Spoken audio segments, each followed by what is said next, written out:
tienes que saber vender. Yo respeto más al vendedor que al cocinero. Regresé a Puno, a mi ciudad, perdí hasta el último centavo que tenía, los primeros 1,000 soles de Marías. No podía dormir, sacaba cuentas y no podía dormir porque me reía. Decía que ya le había ganado la vida. ¿Cuánto es el costo del alquiler en Real Plaza? Con todo, a mí me salía como... Bueno, Richard, ¿cómo estás? ¿Cómo te sientes en este formato que estamos haciendo? Aunque tú ya eres caserito de Incúnala porque estuviste como jurado en Shark Tank. Al ser yo puneño, sé que el puneño es emprendedor, sé que el puneño es soñador y también no tiene imaginación. Y ver a los jóvenes que tengan tanto talento, tanta visión, misión, proyectos, me hace soñar en un Puno diferente, con otra cara, ¿no? Ahí habían jóvenes que tenían muy buenas ideas, eran algo de 20 participantes. ¿Qué crees en general que les ha podido faltar? Tanto a los que han clasificado como a los que de repente se quedaron ahí en la puerta de clasificar en el Shark Tank. No, lo que pasa es que para mí no les ha faltado nada. Todos los proyectos, los empresarios incluso, cometen errores. Entonces, no a la primera que no te funcione, tú tienes que tirar la toalla y decir no sirvo para eso, ¿no? Con más razón. No hay pérdida.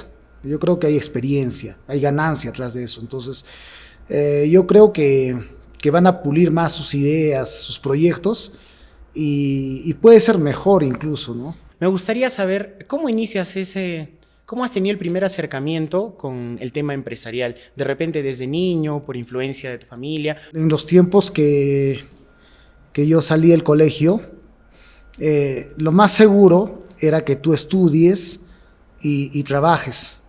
Y me habían hecho creer que el que no estudiaba no iba a hacer nada en la vida. Y lo peor es que yo me lo había creído. Y cuánto habré sufrido, porque yo he sido muy malo para los estudios en letras o en matemáticas. Sentía que no encajaba y algún momento algo que nunca me habían enseñado es el emprendimiento. Desarrollé eso y la economía. Bueno, yo salí del colegio, empecé a trabajar y en ese tiempo habían service. Trabajé en esta casa, en la universidad, de seguridad en ese tiempo, que eran de chompitas chocolate, camisa amarilla. Había trabajado en vacaciones cuando estaba en el colegio y veía que sí se podía ganar de una manera independiente. Encaminar un poco tu vida al hecho de no tener, digamos, que trabajar para una empresa, sino más bien crear el emprendimiento. El primer negocio que yo tuve fue a los 19 años, que era un bar. Entonces yo trabajé en un bar 2 meses y en los 2 meses la señora que alquilaba al costado del bar donde yo trabajaba, que también era un bar, no le pagaron los jóvenes que estaban ahí, se quedó con los muebles y yo era el encargado y pagué el alquiler y hablaba con la señora y me dijo, oye, ¿esos muebles, señora? No, es que no me pagaron, se fueron los chicos y todo. Y compré a precio bien barato accesible. Y sí, accesible. Me asocié con un amigo y al mes siguiente nosotros ya teníamos un bar. Entonces ya en esa primera experiencia de emprender me fue bien, pero no tenía la experiencia con el dinero. Era un niño con plata y que nunca había tenido. ¿Y qué hace un niño si le das dinero? Se compra lo que sea. Eso fue. Entonces también agarré esa experiencia para que no me vuelva a pasar, ¿no? Tratar de no gastar todo lo que tú ganes, ¿no? Pero partiendo de esa experiencia, ¿tú recomendarías, digamos, emprender con amigos? Hay esa idea de que a veces, ¿no?, el emprender, los negocios separan familias, amistades. En tu caso comentas que te fue bien, pero ¿es algo que podrías recomendar a los jóvenes? Hay demasiado riesgo. Hay demasiado riesgo. Hay demasiado riesgo para emprender con alguien. Por amistad y todo, sí. A veces se daña la amistad. Yo creo que en el negocio no necesitas tanto. No necesitas tanto porque si Dios me quitara ahora todo, yo volvería a emprender, y yo creo que un capital de una persona es el conocimiento, lejos de lo económico, el trabajo y todo eso. Porque tú puedes emprender con el dinero de otra persona. Puedes emprender con el crédito de banco, puedes emprender con un inversionista, puedes emprender no con tu idea, con la idea de otro. Puede ser la otra idea, ¿no? No puedes emprender no con el trabajo tuyo, puedes emprender con el trabajo de otro. Puedes contratar personas. Yo creo que no hay justificación para no emprender, y yo creo que es no tener miedo a perder. Porque hay gente que ya se le da la idea de emprender y se dice, ¿no?, que cada persona por lo menos en toda su vida ha tenido 20 ideas de negocios. Muchos la hacen, otros no, pero han tenido esas 20 ideas de negocio. Entonces, si la persona ya está buscando a veces un socio, porque está pensando en perder la mitad. Entonces, si ya vas con esa actitud, yo creo que allá se va ya una buena parte de tu actitud y del emprendimiento mismo. Y otra cosa que es muy importante es la disciplina, creo yo. Más que la inteligencia, es la disciplina. Tienes que ser constante con el negocio. Es como un bebé que tiene que estar ahí. Una vez joven, nadie lo tumba, ¿no? Pero a veces es incierto. Muchas veces nos dicen los libros que un cliente satisfecho trae a 3, el insatisfecho comenta a 10 personas mal, o que en 6 meses ya funciona un negocio, y a veces no funciona así, a veces funciona más rápido, a veces más lento, ¿no? Dicen por ahí que cuando uno comienza a emprender, pierde amigos, pierde tiempo con la familia, porque de alguna manera el emprender hace que tu único amor en ese trayecto sea tu emprendimiento, sea tu empresa. Entonces tienes que estar apasionado, digamos, con lo que estás haciendo para que pueda crecer. Tiene sus costos. Me ha costado familia, tengo un divorcio, me ha costado amigos falsos, familiares. Hay veces, ¿no?, que tus primos te quieren ver bien, pero no mejor que ellos. Uh-huh. Entonces, y no solamente eso, ¿no? Hay gente que de repente tú haces un negocio y otra persona piensa que le quitaste la idea cuando ni siquiera tuvo la idea, o ni siquiera lo iba a hacer nunca, pero tú lo hiciste. Entonces ahí viene un poco de envidia, egoísmo, pueden hablar mal de ti, porque te pones en una pantalla, te pones en luz para ser criticado. Yo creo que todos tenemos errores. Uh-huh. A todos, no hay una persona que no tenga errores, ¿no? Que no seas conocido, disfruta de tu anonimato porque no vas a ser criticado. Claro, pero el que no hace tampoco va a ser criticado. Claro. Pero el que hace sí o sí va a recibir crítica. Claro, va a ser que mientras más seas conocido o emprendas, más éxito, van a ser más piedras también. Exacto. Después del bar, de ese emprendimiento, esos primeros pasos empresariales... No, me fui de pique. Uy. Porque el bar lo tenía en Machu Picchu. Ay. En Machu Picchu, en Aguascalientes, el pueblo, en el 2004 se declaró Patrimonio de la Historia y de la Humanidad. El alcalde, Oscar Valencia, puso 4 serenazgos en mi puerta y prohibió una ordenanza municipal que solo se podía vender bebidas alcohólicas hasta las 10 de la noche. Quebré. Regresé a Puno, a mi ciudad, y sí, fracasé. Perdí hasta el último centavo que tenía. Los restaurantes turísticos, y Machu Picchu no tenía otra cosa que restaurantes turísticos, en esos años la gastronomía era distinta, completamente distinta. Al turista se le servía arroz, papas fritas, alpaca, arroz, papas fritas, trucha, arroz, papa frita, pollo, la misma ensalada. Yo estaba cansado de eso. Y el primer plato que yo preparé, me compré una cocinita eléctrica, unas ollitas, me hice una matasquita, que nosotros le decimos acá, y en Lima le dicen picante de carne, que es como un estofado, pero claro, picada las papas. Es que eso es lo que te vas a antojar cuando vives solo, ¿no? Te vas a antojar un guiso, una comida casera, no te vas a antojar un lomo Stroganoff que una vez lo comiste. Claro. Entonces te antojas una comida de casa. Uh-huh. Y será por el clima que me salió bien, o no sé si tan bien, o de repente que cada panadero alaba su pan, que me gustó. Para los amigos que había cocinado les había gustado. Entonces al día siguiente me emocioné tanto, ya quería que amanezca para ir de nuevo al mercado, y dije, pues hago un estofado, cortes más grandes. Me salió bien. No, dije, es para algo que sirvo, es algo que me gusta, es por primera vez en mi vida algo me apasionaba. Ya, y al día siguiente, no, voy a ir al mercado y comprar cilantro licuado y voy a hacer seco. Hice seco. Y empecé a cocinar. Y son platos un poco complejos, o sea, tienen, pero digamos, bastante con el aderezo. idioma gastronómico de la señora del mercado, cómo hago esto. Que, por cierto, tienen bastante conocimiento. Claro, entonces, ¿qué más compro? Le echas esto al final. Y me salió tan bien y empecé a ser cocinero. Por primera vez en mi vida sentí que algo me gustaba. Bueno, regresé a Puno, ya quebré el negocio. Y una vez, ya sería el 2007, 2008, ya después de todo eso y de varios tropiezos y todo, me pongo a tomar en el Positive. Ok. Ya, en esos años, ya estaba el de dueño el Herold.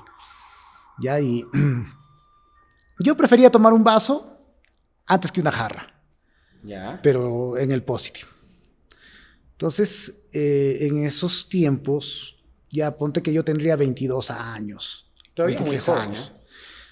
Los tenientes de la Marina tenían más o menos mi edad, que vienen, ¿no?, a Puno y empiezan a conversar, a criticar la gastronomía de Puno. Decían que acá no saben hacer arroz, que acá solamente le ponen chuño a todo, que me estoy volviendo más flaco. Me dio en el alma, por ser cocinero y ser puneño. Me puse a discutir con ellos. No, ¿y ustedes qué comerán? ¿Dónde comerán? Que si yo hago bien el arroz, como que no. Y era un viernes y me dice, ya mañana, en la vía de la Marina, en la avenida La Torre. Ya mañana, ya nos reunimos, nos despedimos ya. Y los días sábados, pues que vendían mariscos, y como eran marinos, empiezo a hacer arroz con mariscos, choritos a la chalaca, tiradito Nikkei, ceviche, y les gustó. Mira que te vamos a dar 100 soles. Compramos los insumos y te damos 100 soles. Por ese día, solamente por el día. Ahí la cosa cambia. La cosa cambia, le digo, ya vamos. Y empiezo a cocinar y ya era todos los sábados. Hacían su chanchi y ya era todos los sábados. Y bueno, en ese tiempo, sin el emprendimiento, pero era algo que me ingresaba, a pesar que ya estaba acostumbrado a tener el negocio propio, pero ya no lo tenía. Por lo menos era algo un poco más libre, ¿no? Claro. Ganar 100 soles cada semana eran 400 soles y a veces me salía una que otra cosa. Sacaba como un sueldo mínimo, porque en ese tiempo el sueldo mínimo era como 500 soles, más o menos. Entonces, y llega un momento en que yo no me había dado cuenta que estos se van, porque rotan, se van a otras ciudades. Queda uno que se llamaba Alan Seminario. Me dice, Richard, si cada semana te contratábamos durante todo este tiempo, es porque nos gustaba lo que tú hacías. Y acá no hay cevicherías. ¿Por qué no abres una cevichería?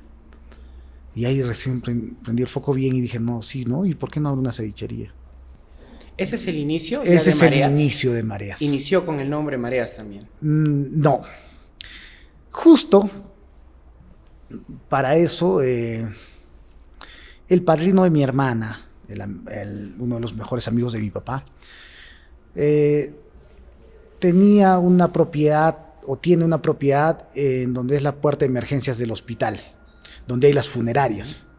¿Qué había pasado? Que agarra y dice, ¿sabes qué, Daniel? Le dice a mi papá, mi hijo ha abierto un bar y ha dicho que iba a pagar alquiler y él nomás está tomando y yo quiero alquilar a otra persona, no quiero tener problemas con mi esposa. Y yo estaba ahí, oye, ¿y ese local a cuánto? Ay, Richard, he desocupado la funeraria, me dice. Un local chiquito, una funeraria. Me dice, y te lo alquilo con frigidera, barra y todo. A 300 soles, me dice. Bueno, era un precio barato, ¿no? Pero no tengo, le digo. Tengo 200 y mi moto. Y ya, pues con tu moto, me dice. Porque acuérdate, es un mes de adelante. Claro. Entonces, Harold del Pozo le digo, ¿no? Porque él paraba también con los marinos y comía lo que yo hacía. Me dice, Richard, tengo unas mesas de la Brahma, porque esas mesitas de bar chiquitas no funcionaban, pues, ¿no? Claro. Entonces, me prestó 1,200 soles, fue mi capital, que era la plata que tenía de toda la vida. 2 docenas de platos, un cubierto, una cocinita de la cachina. La cocina estaba debajo de una grada. Solamente vendía ceviche y arroz con mariscos nada más. Yo era el mozo y el que atendía. No había presupuesto. Los amigos venían un día y al día siguiente no. Vendía 6, 7 platos al día. ¿Te era rentable? ¿O? No me era rentable. No tenía lugar. La plata que vendía tenía que ir al mercado a comprar. Juntaba un poquitito y ya se me sumaba el alquiler.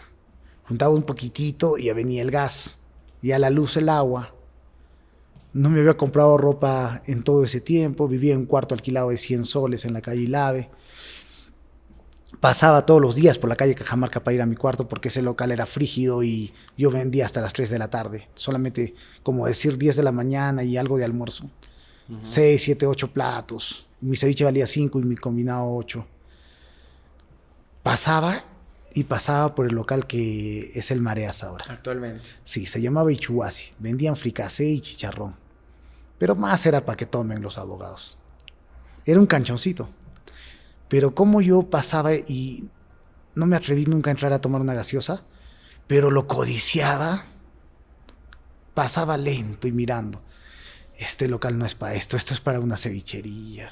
Y pasaba para ir a mi cuarto, todos los días. En ese tiempo, la pareja que yo tenía me deja. No le gustó el negocio, no le gustó el olor del ceviche, no le gustó que no había dinero. Pasó eso, pasó que no se vendía. Y en las mesas de los clientes, que eran 4 mesas, yo cortaba. Estaba cortando, me acuerdo, zanahoria para el arroz con mariscos. Y era a las 10 de la mañana, había ido al mercado, regresé. Y desvío el cuchillo y se me va el dedo. Hasta el hueso. Me puse a llorar en esas 4 paredes. No por el dolor ni el corte. Fue la gotita que derramó el vaso de agua. Era la frustración de un hombre que no servía para nada, que por qué no había ahorrado el dinero antes, que ahora no, esto no funciona. Me puse a llorar bastante y decidí dejar ese negocio. Me quería ir a Puerto Maldonado porque había unos amigos que habían hecho un bar ahí y me necesitaban. Pero te alejaste de la cocina, de la gastronomía. No, estaba en mi decisión esa mañana. Y una señora, que ahora es mi amiga y siempre le invito, y no la veo hace tiempo, pero nunca le cobro la cuenta. Me toca la puerta, agarro la bolsa que de las verduras y me envuelvo porque estaba sangrando. Abro la puerta y la señora, una de las poquitas clientas, me dice: ¿por qué no has abierto hasta ahora? Son las 10:30. Tú abres a las 10. Se me ha hecho tarde, señora, Leo. ¿Estás llorando? Me dice. No, estoy picando cebolla. Allá, voy a ir al mercado. Quiero dos ceviches. Me da 10 soles. Ya había respirado aire de afuera. Con la mano con bolsa y los 10 soles, decidí vender lo que iba a vender ese día. Dije, vendo los insumos que tengo, aunque sea para mi pasaje. El amigo de mi papá me entenderá. Después le diré que ya no me alquile más y le envío el dinero. Me compré una bendita, esparadrapo, me puse guantes, que había farmacias por ahí. Pero ese día, de los 7 platos que yo vendía, vendí 120 soles. Como 20 platos. Terminé cansado. ¿Cómo es la vida que en la mañana estaba tan triste, queriendo tirar la toalla, Y en la tarde saqué cuentas y había ganado 30 soles. Que era más de lo que habitualmente Claro, ganaba. era empate o pierde. Pero lo llevaste a un tema de la vida que te estaba diciendo no lo dejes. Sí, porque dije, esto va a funcionar, ¿qué hago en un bar? Esto no me van a cerrar nadie, esto tiene futuro. Si se ganó 30, se va a volver a ganar 30. Entonces le tengo que seguir apostando. Al día siguiente se volvió a vender 120. Y así pasó, hasta que conseguí un ayudante, que ya era el que moceaba. Llegaba en un punto donde ya necesitabas a alguien que ayude, porque me imagino que la gente ya se... Sí, ya. Y en ese tiempo ver a un cocinero varón con mandil, chaqueta de chef, era raro. Acuérdate que en ese tiempo para mí estudiar cocina era como estudiar cosmetología. O sea, no era. Ahora ya hasta ni cosmetología, ahora son barbershop. O sea, ni siquiera eso, ¿no? O sea, era distinto en esos momentos la vida de un cocinero. O sea, tú decías que eres cocinero, ya te tildaban de algo raro ya. Claro. ¿Me entiendes? Entonces, pero estaba el cambio justo de Gastón, con su programa Aventura Culinaria. Y ahí viene el nombre de Mareas, porque Gastón hace su cevichería que se llamaba La Mar. Y yo busqué un nombre parecido, busqué en Indecopy, y La Mar, tenía que ser La Marea, y había, y hasta que Mareas no había, Mareas Eichimás, hice el logo, y bueno, un día tomo un taxi de noche, y el taxista, que es otro que cada vez que lo veo lo invito a la cevichería, y si viene con familia, igual no tengo por qué cobrarle, porque esas dos personas han sido enviados, ¿no? Son un par de ángeles para mí, en su momento. Claro, fueron un punto de inflexión. Claro, era el momento definitivo. Este señor, el taxista, me dice, voltea y me dice, oye, tú eres, ¿no? Me dice, ¿quién? Le digo. El que hace ceviche ahí en Ricardo Palma, me dice. Sí, le digo, oye, qué rico tu ceviche, ¿no? Y tu arroz, ni qué hablar, oye. ¿Por qué no te alquilas el Ichuasi? Me dice. ¿Cuál Ichuasi? Le digo, el de la calle Cajamarca. No, pero sí ahí está ocupado, ¿no? Le digo, no, ayer lo han desocupado. Yo he trasladado las mesas, me dice. Sus máquinas. Quería que sea el día siguiente. Esa noche no podía dormir. Quería que amanezca. Bajé, toqué todas las puertas de ese garaje, porque habían como 3, hasta que me abran. Y no me abrían. Ya se me iba a hacer tarde para ir al mercado. Camino como 3 pasos y abren. Regreso. Y ahora es mi amigo en ese tiempo, ¿no? Pero no lo conocía, Bambi. Le digo, oye, no sé si está en alquiler. No, mi papá no quiere. Se han ido mal, el anterior inquilino, ha hecho destrozos, ¿no? Por favor, yo quiero alquilarlo. Y le hablé tanto que me dijo que regrese.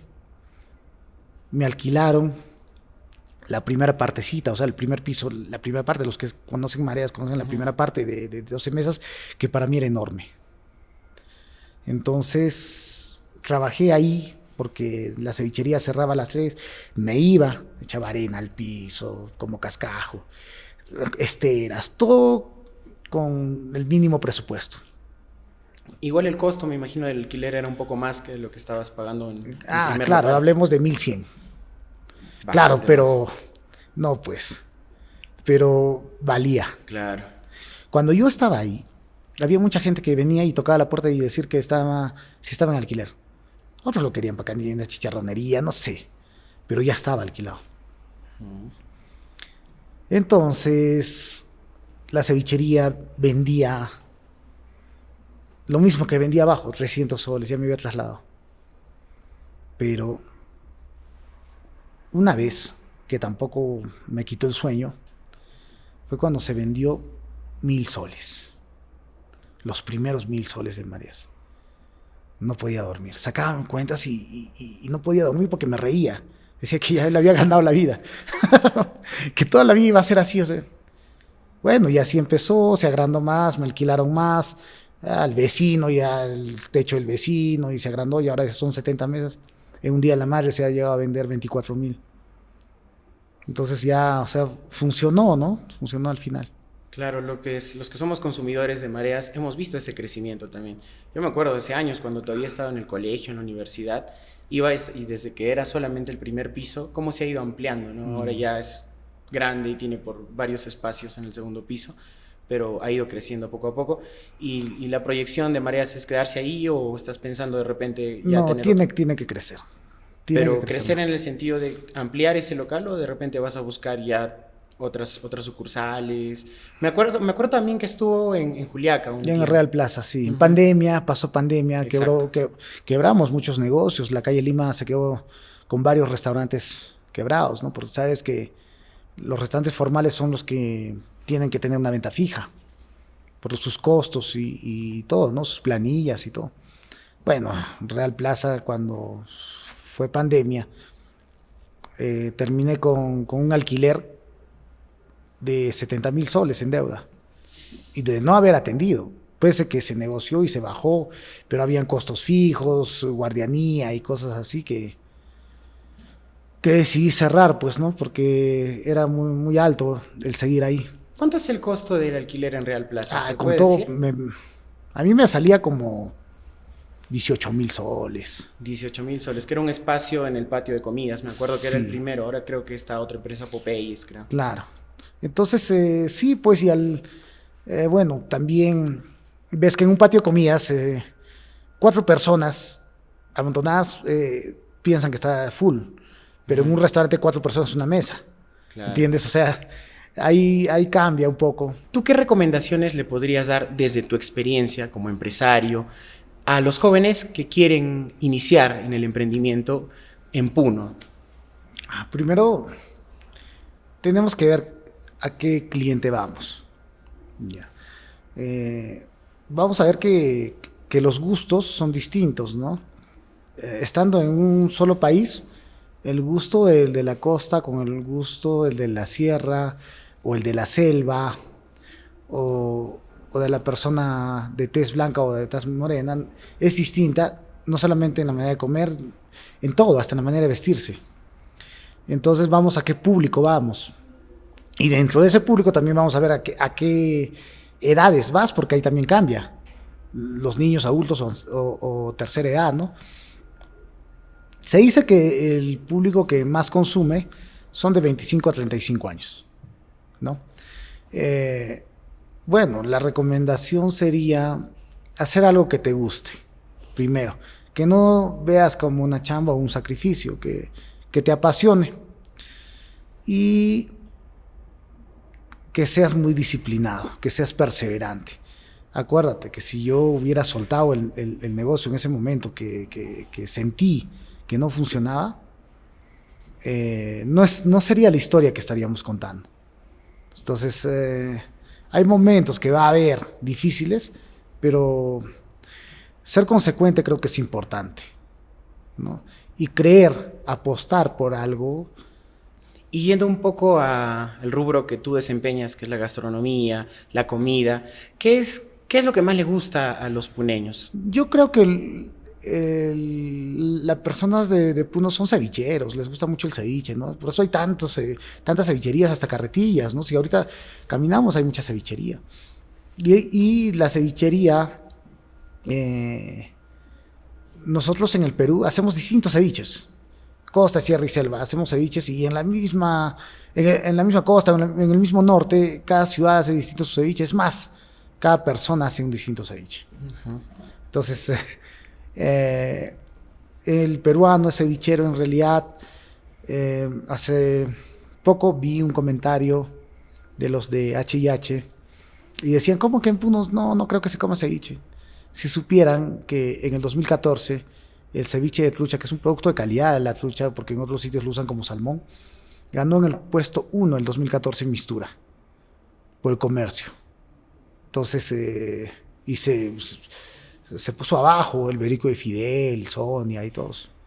Y ahí, si buscas en el internet, Mistura 2014, Mundo Marino, puesto 1, ceviche de trucha, esta vez con el chef Richard Flores, con un ceviche de trucha, puesto 1.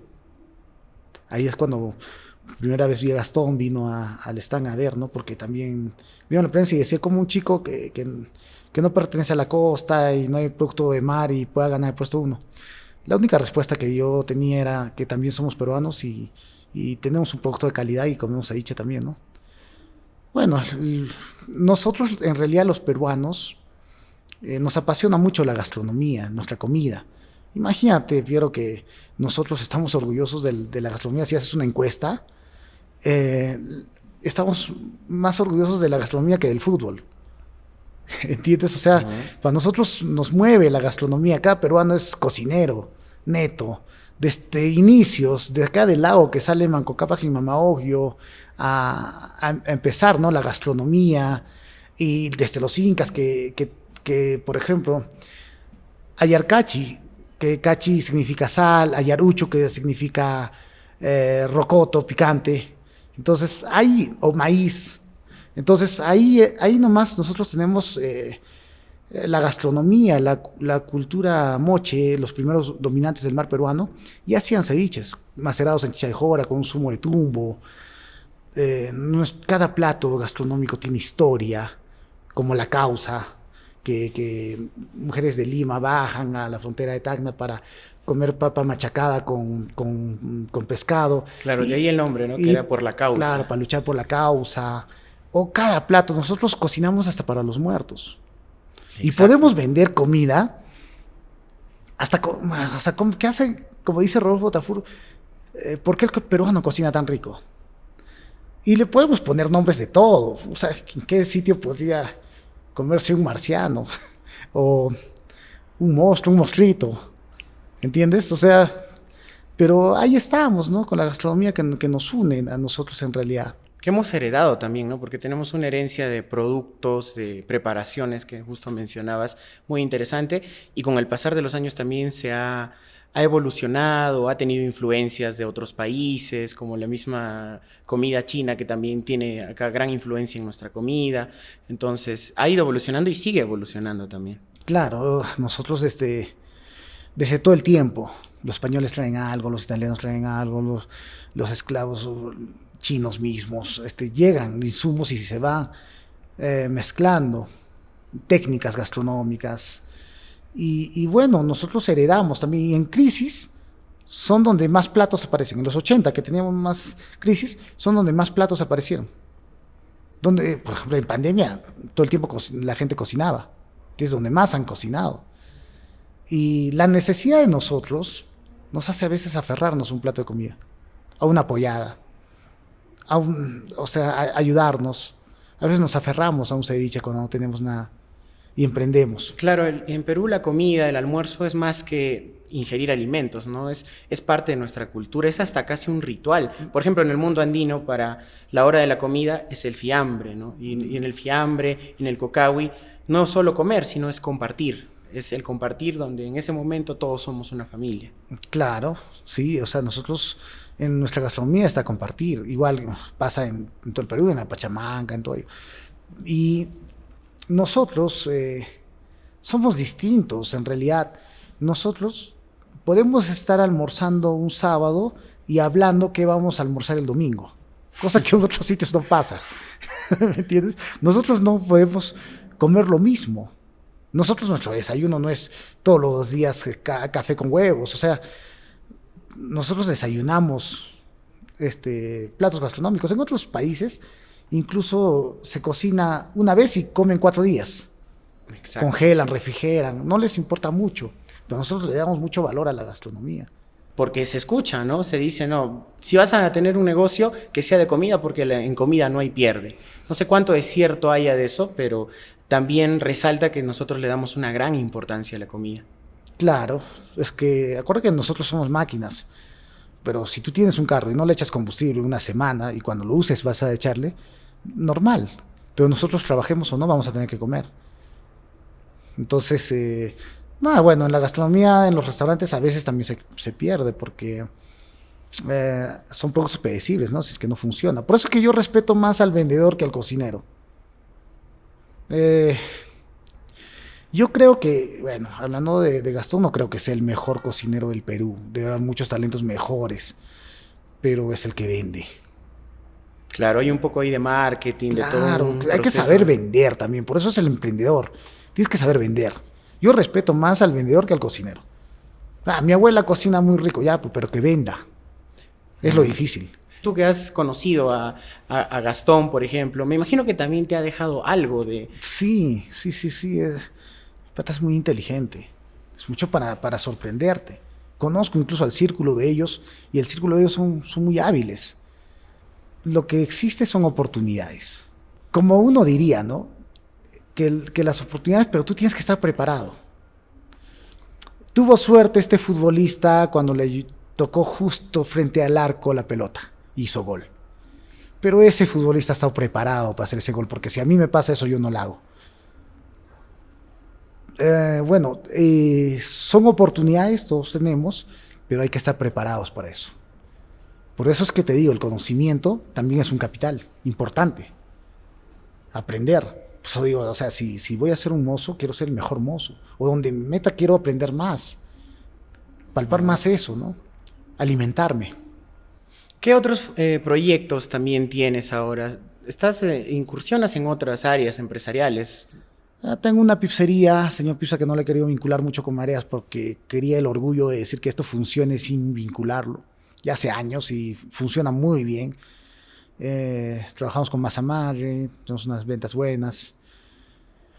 Tengo una inmobiliaria donde ya hemos hecho muchos proyectos.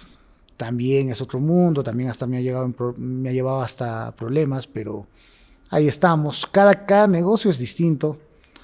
Estamos viendo un tema de una app. Ojalá se dé, si Dios nos permite. Pero primero de todo es que hay que poner a Dios primero en todo. Gracias Richard. Gracias, ha sido una plática bastante interesante. Agradecidos por compartirnos tu experiencia. Sé que va a ayudar a muchísimas personas que están en esto, que quieren emprender y también a los que ya están emprendiendo, pero de repente quieren modificar algo. Y gracias, y cuando quieran yo estoy ahí. Y a veces, ¿no? Los jóvenes necesitan simplemente que alguien cree en ellos. Decirles que sí, vale la pena lo que vas a hacer. Está bien. Y ese es el punto a veces que define todo.